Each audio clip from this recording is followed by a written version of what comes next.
The moment you realize the pattern, paranoia waits for you like a trap. Every era of awakening dangles that same poison. See enough, and you start to doubt everything, even yourself. That's how control renews itself. It sells confusion as freedom. To reclaim perception, you have to walk a narrow path between cynicism and belief. One side swallows you with despair, the other with delusion. The balance is awareness without hysteria, vision without obsession. The first step is noticing what you consume. Information is the modern sacrament. What you feed on shapes what you worship. Each headline, each scroll, each outrage is an offering. Ask who profits from the emotion you're asked to feel. Trace the ownership behind the message and you'll see the same few hands turning the wheel. The second step is reclaiming silence. Not withdrawal, not ignorance, silence as a weapon. In quiet, the noise reveals its outlines. You start to see how each fear is scripted, each miracle timed, each division incentivized. Silence lets you watch the play instead of acting in it. The third step is remembering scale. Systems of power want you to feel small, helpless, isolated, but the same networks that monitor you also depend on your attention to exist. Every time you withhold it, when you stop reacting, when you refuse the bait, you steal momentum from the machine. Awareness doesn't mean believing in invisible masters or secret orders. It means seeing how visible systems function. It means recognizing manipulation as design, not fate. The Salem trials showed what happens when fear overrides discernment. The modern world shows what happens when discernment is outsourced entirely. Reclaiming perception isn't heroic, it's uncomfortable. It's the daily act of looking at the world without letting it define you. You won't find purity there, only clarity. But clarity is enough. It's the beginning of agency. And when enough people practice that kind of seeing, the structure that feeds on blindness begins to starve. Not from violence, not from revolt, from inattention. That's how control ends. Not with flames, but with focus. When you begin to see clearly, history stops feeling distant. It becomes immediate, alive inside every decision. You start to recognize the old architecture in modern walls, the courtroom in the office, the sermon in the advertisement, the gallows in the comment thread. Nothing has vanished. It has only changed costume. Awareness doesn't lift you out of the system. It lets you see the gears turning. And once you see them, you start to move differently. You speak slower. You choose what to give your attention to. You understand that outrage is a form of currency, and you stop spending it so easily. The first sign of awakening isn't rebellion, it's restraint. The ability to pause before reacting, to ask who benefits when you do. In that pause, centuries of conditioning lose their grip. Power notices. It always does. The moment people stop feeding on distraction, new distractions appear. More noise, more crisis, more stories designed to make you forget you ever had a choice. But awareness doesn't need armor, it needs consistency. It survives by remembering. That's why the real inheritance of the Salem women was never vengeance or mysticism, it was endurance. They represented the refusal to let fear dictate thought. Their story, stripped of myth, is a reminder that control collapses when people stop performing the roles it assigns them. When you reach that level of perception, you stop mistaking power for strength. You start to see that most authority survives only because people agree to fear it. Once fear dissolves, the illusion thins. From there, something subtle shifts inside you. You stop seeing history as a straight line of events and start feeling it as a pattern of awareness, rising, falling, rising again. Each generation forgets and a few remember. Those few keep the thread alive. You're part of that thread now. The descent has changed direction. It's no longer downward into darkness, but inward toward comprehension. The more you see, the less you need to fight. Because real power isn't about domination. It's about perception that cannot be manipulated. Awareness is quiet at first. It doesn't look like revolution, it looks like hesitation. Meetings that end in silence. Policies questioned instead of accepted. People starting to ask why instead of how. Every shift in consciousness begins this way, not with a roar, but with the stillness of recognition spreading from one mind to another. At first it feels fragile, like a rumor that can't be proven. But that's its strength. You can't outlaw a feeling, and you can't censor a question that hasn't yet been spoken. When enough people share that silent recognition, systems begin to lose traction. Markets tremble, not from rebellion but from indifference. Propaganda falters when audiences stop reacting. Leaders lose power when their words no longer ignite fear. The structure depends on response. When response fades, so does control. History records revolutions in blood and fire because that's what the victors understand. But the most profound revolutions have always been perceptual. The end of an age never begins with collapse. It begins when people no longer believe the story that sustains it. You can sense that moment now, hidden beneath the noise of endless updates and crises. The sense that belief itself is breaking down, that the official narratives no longer hold the gravity they once did. Institutions still perform their rituals, but the audience is restless. The spell is weakening, and in that space between collapse and creation, something vital emerges: possibility. When belief systems fail, imagination returns. People start experimenting again, with thought, with meaning, with community unbound by fear. That's why every power structure fights to keep awareness isolated. It can't be defeated, only divided.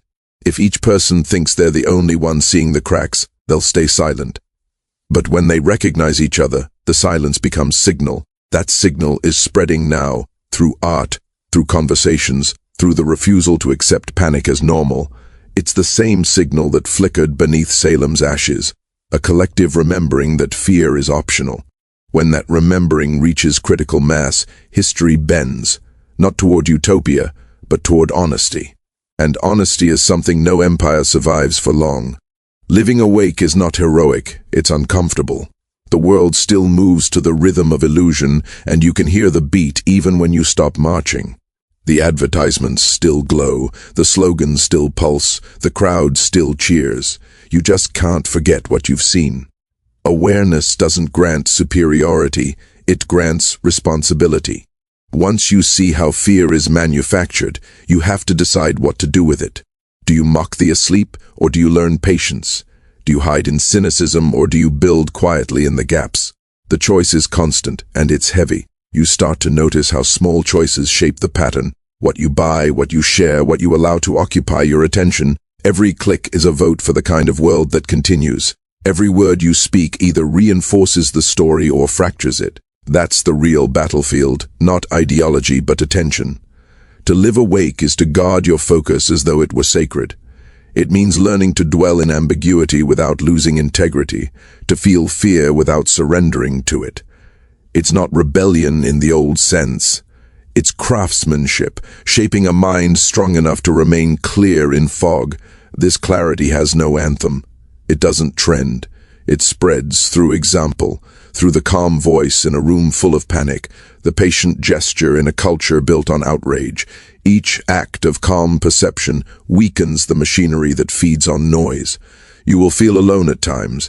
Every person who's ever stepped outside the collective dream has felt that isolation. But solitude is bayou. Air perception strengthens. It's where you relearn to think in your own voice. The women of Salem stood alone too. They weren't saints, they were human beings who refused to repeat the lies demanded of them. Their defiance echoes not because of sorcery, but because every age produces its own trials. The setting changes, the sentence doesn't.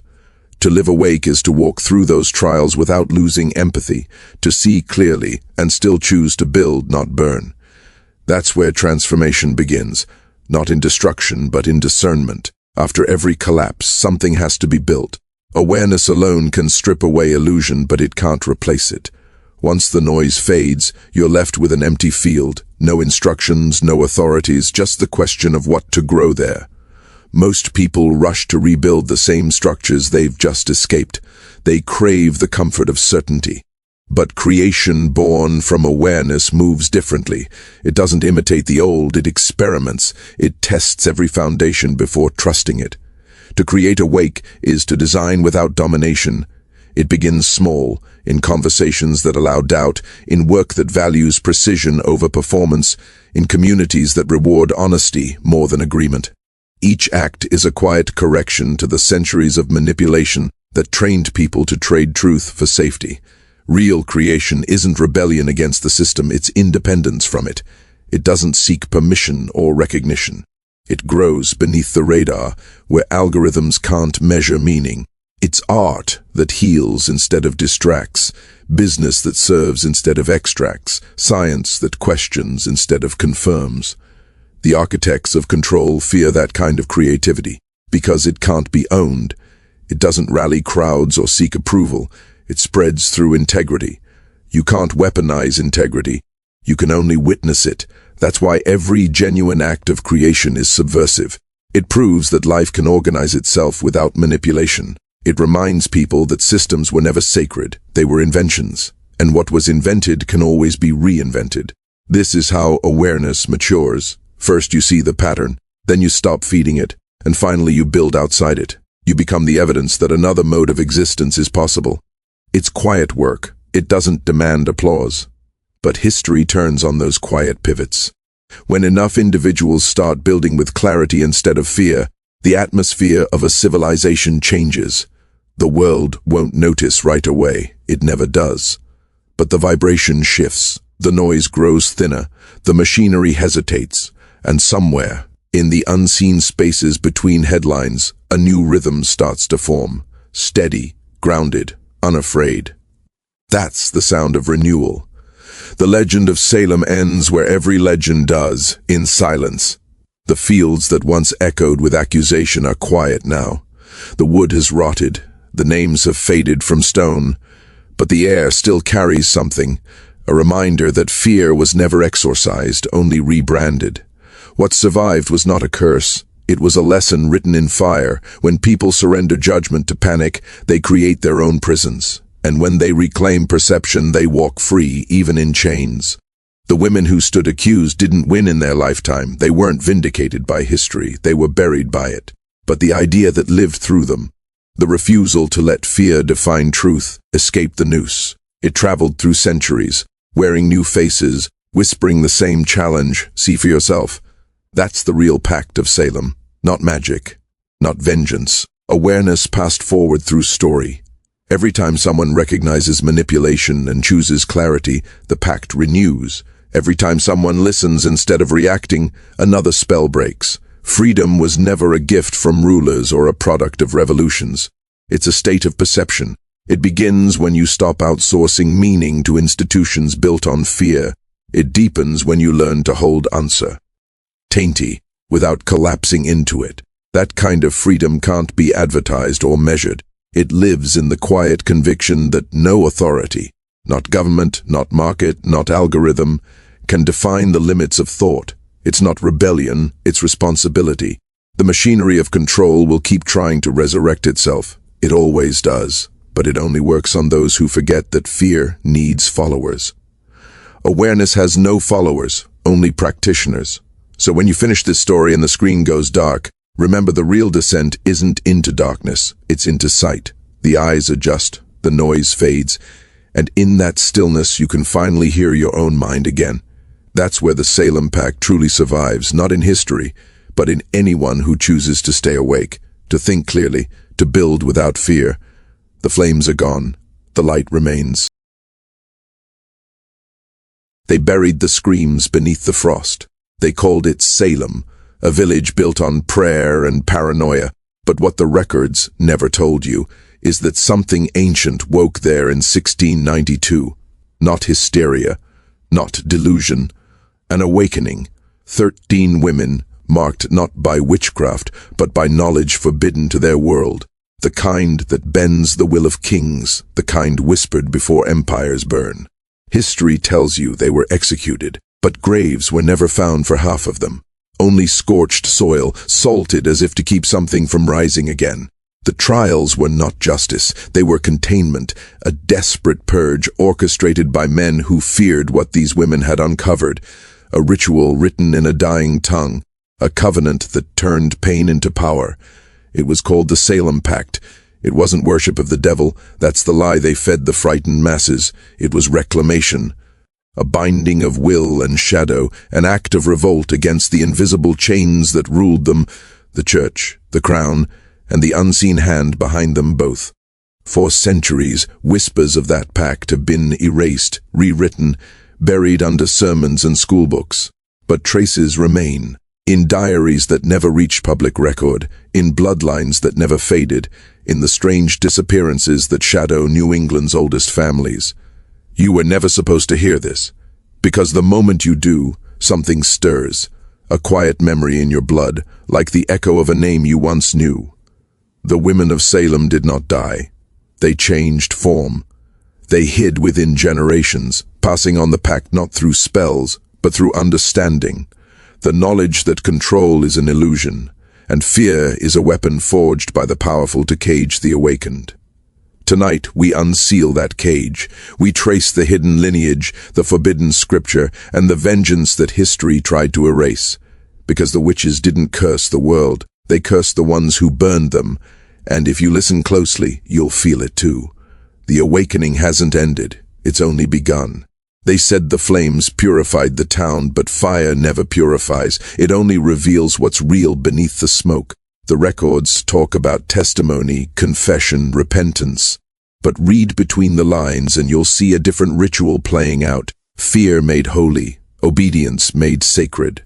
The judges weren't merely men of law, they were instruments. Every question, every accusation was written like liturgy, a psychological script designed to break will. The women of Salem became experiments in control, their trials a rehearsal for every institution that would rise after: church, state, empire, corporation. The pact became a myth because it had to. You can't rule a population that remembers where its power lies. So they turned the memory of resistance into a cautionary tale. They told us witches were evil, so no one would notice what had really burned. The idea that authority could be questioned. Centuries later, the same pattern repeats with new costumes. The words change: patriot, worker, consumer, citizen, but the spell remains the same. Give us your fear, and we'll protect you from it. The machine feeds on panic, and Salem was its prototype. Think of the courtroom, the candles, the murmured prayers, the crowd trembling at every accusation. That's what control looks like when it's dressed as salvation. And if you listen to certain echoes in modern life, the headlines that pit neighbor against neighbor, the slogans that trade reason for outrage, you'll hear that same chant: confess, conform, obey. But beneath that chant is a counter-rhythm, faint, steady, impossible to erase. It's the rhythm of those who saw through the performance and refused to kneel. The women of 1692 may be gone in body, but the question they asked still burns: who profits from your fear? That question is the ember that never went out, and it's the one that starts the next descent. After Salem, the fire didn't die, it learned discipline, the same fear that on CE lived in wooden courtrooms, and whispered accusations began to wear new uniforms. Ministers gave way to bureaucrats, gallows to papers stamped with seals, sermons to policies. The colonies grew into a republic, but the logic of the trials, control through panic, became part of the new nation's bloodstream. Witch hunts became loyalty tests. Every generation needed an enemy to keep the order intact. One century it was heresy, another, communism. Today, it's whatever slogan the moment requires. The names change, but the hunger stays the same. In the archives you can trace it, the slow perfection of fear as technology. Pamphlets giving way to newspapers, radio, television, algorithmic feeds, each step more efficient at dividing, at reminding you that safety lies only in surrender. And the people learned to crave it. To be watched was to be protected, to be accused was to be seen. They built their own gallows on screens, traded shame for belonging, outrage for purpose. The Salem model had gone digital. But in every age, there are those who feel the pattern tightening and refuse to play their part. They sense that history is not progress, but repetition, an echo chamber built on old spells. Those who resist don't shout. They listen. They hear the silences between headlines, the empty spaces between laws, the moments when the performance slips. And when it slips, something ancient peers through. Not witches, not demons, but awareness itself. The part of the human spirit that remembers freedom not as permission, but as presence. That awareness is dangerous because it cannot be taxed, drafted, or sold. It asks questions that unravel systems. It's what the Salem Pact was really about, remembering the mind's sovereignty. The story you've been told is that civilization moved on from its superstitions, The truth is that it perfected them. Salem wasn't the end of an age of darkness, it was the blueprint for the light that blinds. And the question now isn't whether the fire still burns, it's whether you can see what's feeding it. When the trials ended, the officials spoke of closure. They drafted apologies, offered restitution, and declared the horror behind them. But in the shadows of those gestures, the architecture of something enduring began to take shape. The same men who had condemned the accused now gathered in meeting houses and private lodges. They spoke of order, of moral vigilance, of maintaining the fabric of society. Out of that language grew the early blueprints for the networks that would define the new world: religious councils, mercantile alliances, secret fraternities. Each claimed to defend virtue, but virtue was just another word for control. These groups understood what the Salem Panic had proven: if you could define the threat, you could define the truth. So they began to study fear scientifically. They learned which symbols triggered obedience, which stories made people surrender their judgment. They mapped the psychology of loyalty. As the colonies hardened into a nation, those maps guided everything: education, law, even the pulpit. The ministers preached of sin, the politicians preached of enemies. Both spoke the same tongue of division. The New World promised freedom, but only under management. The chaos of Salem had taught them what happens when people think for themselves. Behind the parchment ideals and the marble monuments, a quieter script was written: train the citizen, shape the narrative, define the boundaries of acceptable thought. Every era would call this by a different name: patriotism, progress, security. But the code beneath never changed.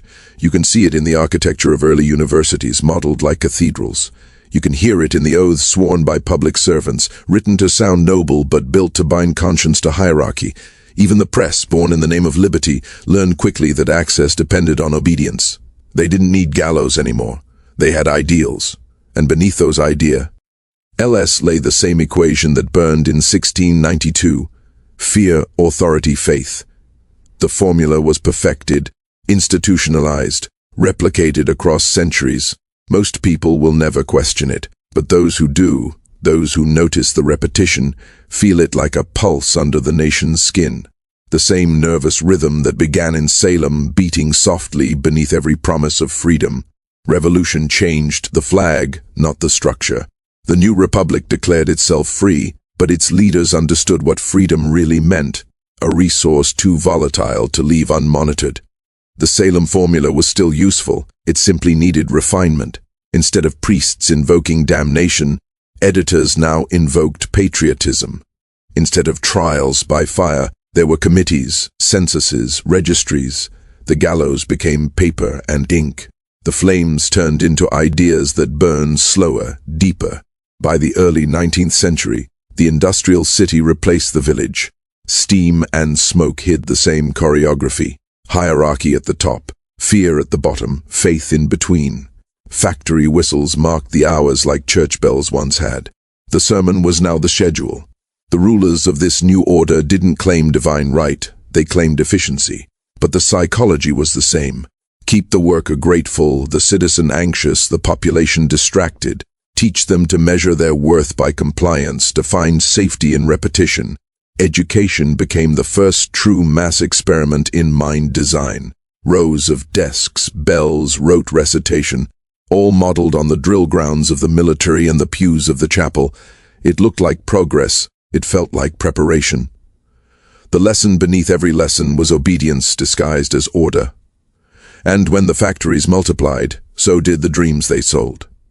Advertising learned to speak the language of salvation. It promised meaning through consumption, identity through allegiance to products, belonging through brands. The old sermons of sin and grace were now slogans of failure and success.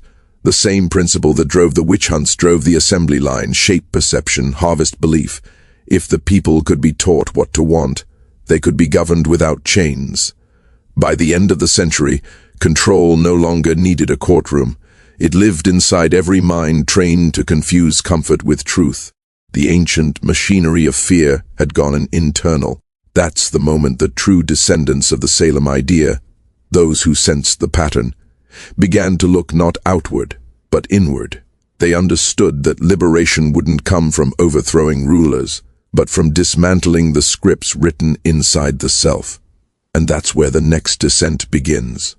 By the dawn of the 20th century, control had learned subtlety. No torches, no trials, just headlines, slogans, and the quiet hum of machines that told people who they were. The new architects of influence didn't wear robes or crowns. They wore suits. They called themselves public relations experts, social engineers, advertisers. They studied the mind the way earlier rulers studied scripture, looking for the sentences that could summon obedience. War gave them their laboratory. Propaganda turned terror into unity, death into duty. Posters and radio broadcasts taught millions to feel the same emotion at the same moment. It was magic disguised as communication. When peace returned, those methods didn't disappear. They were privatized. The same techniques that once sent soldiers to battle now sent shoppers to stores, voters to ballots, citizens to screens. Desire became a lever, fear a commodity. The individual was no longer punished for heresy, he was rewarded for conformity. And the most powerful trick of all was this: they made the cage invisible. They told people they were free because they could choose between brands, between candidates, between channels. But choice without awareness is still captivity. Every broadcast, every advertisement, every promise of progress was a whisper: stay asleep. Because an awake populatio doesn't consume the way a frightened one does. An awake mind can't be owned. That's why every era has its distractions. Wars of opinion, spectacles of outrage, cycles of crisis that keep the population circling the same emotions. The shape of the spectacle changes, but its purpose never does: to keep attention outward, away from the quiet space where real perception begins. And yet, in the cracks between those spectacles, people still glimpse something raw and unfiltered. The recognition that their thoughts aren't fully theirs. That feeling is dangerous. It's the same realization that shook Salem 3 centuries ago, the sudden, terrifying sense that the story isn't true. That's the moment awakening begins, and the system knows it. That's why it always fights hardest when someone starts to see. Every story of control has a moment when the mask slips, when the machinery behind the curtain hums too loudly to ignore. For some people, that moment feels like betrayal. For others, like birth. Look closely at your own timeline. Think about the first time you realized that official explanations never quite fit the evidence, that headlines contradicted themselves, that institutions sold certainty the way merchants sell salt. Maybe you brushed it off, told yourself it was cynicism, but that whisper didn't leave, it grew teeth. That's how awareness begins, not as rebellion but as a question too heavy to silence. And questions are the one thing every empire fears. So here you are, listening to a story about a forgotten village and a pact buried under 3 centuries of shame. But you already sense it isn't really about witches or history. It's about inheritance, about the part of you that still feels the pull of truth when every screen screams distraction. If you understand that, if you feel that pulse of recognition, mark it. Leave a trace in the comments so others can find you. Write the phrase, "I see the pattern," not as allegiance, not as ritual, but as evidence that you're awake. Do it twice if you have to, not for the algorithm, but for the mirror. Because once you see the pattern, you can't unsee it. And once enough people see, the pattern fractures. That's why the architects of control work so hard to drown awareness in noise. The more people who awaken, the harder it is to sell fear. The harder it is to sell obedience. In every age, there have been those who saw through the illusion and paid for it with exile, ridicule, or silence. But awareness never dies. It migrates. It hides in plain sight, waiting for eyes clear enough to recognize it. You found this story for a reason, not by algorithm but by resonance. And now that you're here, the descent can deepen. Awareness never spreads like rumor, it spreads like erosion, quietly. It doesn't topple towers, it weakens their foundations until the weight of their own lies does the work. After every awakening comes a counter-movement. The powerful don't panic, they adapt. They rename, rebrand, and re-educate. When people start questioning the message, the system changes the language. Censorship becomes curation. Surveillance becomes safety. Obedience becomes unity. It's an old dance. The same rhythm that beat through Salem's gallows now pulses through cables and satellites. Control no longer needs chains, it needs narratives. Every new platform, every policy, every campaign promising protection carries a small clause that says, "Trust us with your fear." That's how awareness gets contained. It's wrapped in irony, turned into entertainment, fed back to the public as spectacle. The rebels of one decade become the advertisements of the next. The message is diluted until it's safe to sell. But even containment leaves residue. Somewhere in every generation, someone reads the fine print. Someone sees that security means permission, that connection often means exposure. They notice how the architecture of the digital world mirrors the courthouse of 1692. Everyone watching, everyone judging, everyone afraid to speak first. History keeps repeating because it keeps working. Fear organizes, curiosity fragments.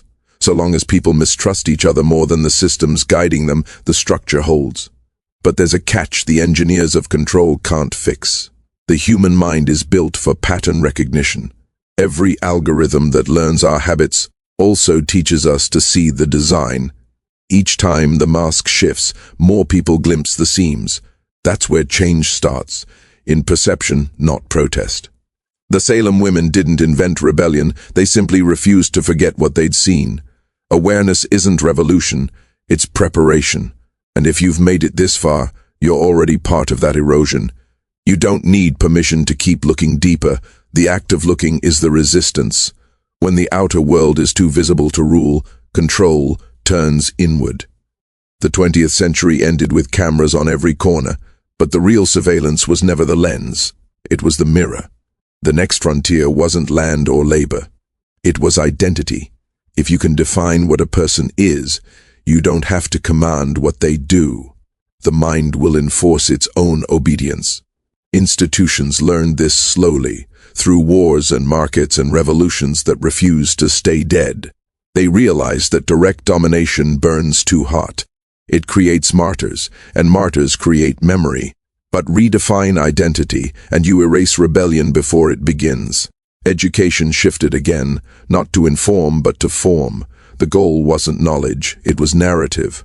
Teach every child not who they could be, but who they should be. Replace discovery with ideology. Replace individuality with image. By the digital age, the experiment was complete. People no longer needed to be silenced. They curated their own voices to fit the accepted pattern. The witch hunts returned, but this time no one called them that. They called them trends. Mobs formed without torches, guided by data instead of doctrine. The crowd still burned heretics, it just did so with ridicule and isolation. Every like, every label, every public confession became a trial transcript. We judge, we confess, we perform. We've become both the accuser and the accused, and beneath it all the same machinery hums, control through reflection. Feed the ego 1,000 mirrors until it forgets which one shows its true face. The Salem women were condemned for refusing to play the role assigned to them. In their defiance, they touched a truth modern men have forgotten. That identity defined by power is not identity, but imprisonment. To escape this prison, you don't destroy the mirrors. You stop mistaking them for windows. You remember that perception isn't reality, it's conditioning. And that realization, dangerous and simple, is what every system of power fears most. Because the moment you define yourself on your own terms, the entire hierarchy begins to shake. When identity becomes the currency of control, collapse is inevitable. You can't trade symbols forever without someone asking what they're worth. The information age promised liberation, every voice amplified, every truth accessible. But it also became the perfect storm for fragmentation. Everyone could speak, yet no one could listen. The world turned into an echo chamber of curated outrage, and the signal got lost in the noise. That's how power survives chaos, it multiplies it. A divided population doesn't need chains, it builds them. Each faction clings to its own narrative, convinced it's rebelling, unaware it's performing the same ritual of fear and certainty. The Salem courtrooms have gone digital, thousands of them, alive on every feed, every day. But in the middle of that storm, something strange happens. When everything is noise, silence becomes magnetic. When every voice screams for validation, authenticity becomes rebellion. The pendulum begins to swing. People start to notice how every outrage is timed, how every crisis fits the rhythm of attention economics. They begin to feel the fatigue of performance, the hunger for something real beneath the slogans. That hunger is dangerous. It's what empires can't quantify, because once people stop reacting, they start seeing. They start connecting dots. How the news cycle mirrors advertising, how fear guarantees profit, how confusion breeds dependence. Awareness becomes contagious again, not through mass movements but through quiet recognition. And that's when the cracks appear. Algorithms misfire. Narratives contradict. The illusion of authority trembles under its own contradictions.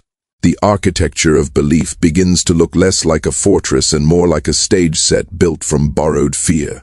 You can feel it in the air now, that collective unease, the sense that something immense is shifting but no one can quite name it. The same feeling that hung over Salem before the trials began, and again after they ended. History doesn't repeat, it replays the same lesson until it's learned. Every era is a test of perception. Will you see the pattern or play your part in it? The answer determines not the future of a nation but the fate of a mind.